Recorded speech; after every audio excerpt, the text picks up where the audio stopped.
ایک چھوٹی سی ریاست پر ایک بادشاہ حکومت کرتا تھا۔ اسے شکار کھیلنے کا بہت شوق تھا۔ ایک روز بادشاہ اپنے سپاہیوں کے ساتھ شکار کھیلنے نکلا۔ راستے میں اسے ایک آدمی نظر آیا جو لکڑیاں کاٹ رہا تھا۔ قریب ہی ایک گدھا بندھا ہوا تھا اور ایک جھونپڑی بھی نظر آ رہی تھی۔ بادشاہ یہ دیکھ کر بہت حیران ہوا کہ اس غریب کی جھونپڑی بہت چھوٹی تھی اور اس میں صرف ایک آدمی ہی لیٹ سکتا تھا۔ بادشاہ کچھ دور تک گیا تو اچانک تیز آندھی اور طوفان شروع ہو گیا۔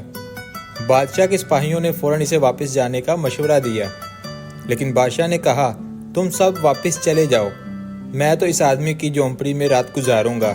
یہ سن کر تمام سپاہی حیرت زدہ ہو گئے۔ ایک نے کہا بادشاہ سلامت، اس جھونپڑی میں مشکل سے ایک آدمی رہ سکتا ہے، آپ ہمارے ساتھ واپس اپنے محل میں چلیں۔ مگر بادشاہ اپنی بات پر قائم تھا۔ اس نے کہا تم سب کل صبح سویرے یہاں آ جانا، میں یہ دیکھنا چاہتا ہوں کہ غریب آدمی اپنی زندگی کیسے گزارتا ہے۔ چنانچہ جب اس کے تمام سپاہی واپس چلے گئے تو بادشاہ اس آدمی کی جھونپڑی میں پہنچ گیا۔ وہ آدمی بہت خوش مزاج اور مہمان نواز تھا۔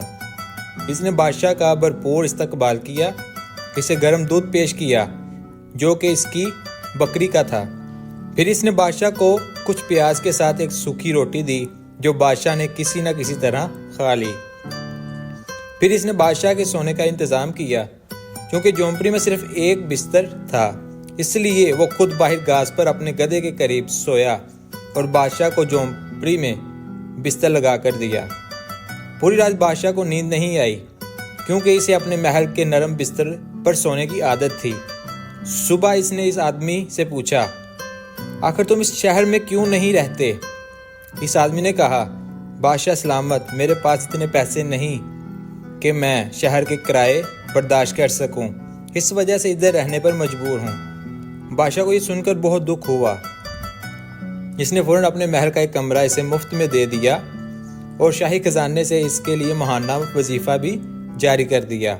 جی عزیز سامعین و ناظرین، اس نیک دل بادشاہ کی طرح ہمارے حکمرانوں کے دل میں بھی غریب لوگوں کے لیے احساس پیدا ہو جائے تو کافی حد تک ہمارا ملک غربت پر قابو پا لے گا۔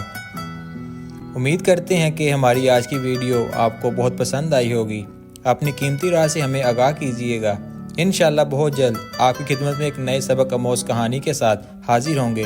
تب تک کے لیے ہمیں اجازت دیجیے۔ اللہ حافظ۔